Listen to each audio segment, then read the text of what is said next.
Hello বন্ধুরা, কেমন আছো তোমরা সবাই?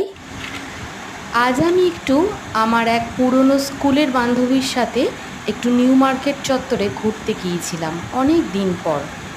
খুব ভালো লাগলো, পুরনো বন্ধুর সাথে অনেক পুরনো গল্প হলো। একটু ঘুরলাম, আমরা কিছু কেনাকাটি করলাম আর কিছু খাবার দাবার খাওয়া হলো। গল্প করতে করতে যখন অনেকটা বেলা হয়ে গেল, তখন আমরা আস্তে আস্তে যে যার গন্তব্যের দিকে ফিরলাম। ফেরার পথে এই দেখো, আমি একটু বাড়ির জন্য বিরিয়ানি কিনে আনলাম, চিকেন বিরিয়ানি। তোমরা কে কে বিরিয়ানি খেতে ভালোবাসো একটু কমেন্টে এসে লিখো।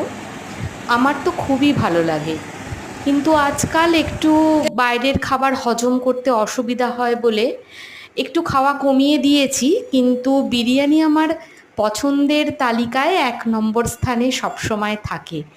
আর বিরিয়ানির আলু, ডিম এগুলো যেন এক্সট্রা পাওনা। তো দেখো, রাত্রিবেলা বাড়িতে একটু স্যালাড কেটে নিয়ে বিরিয়ানি খাওয়া হলো সবাই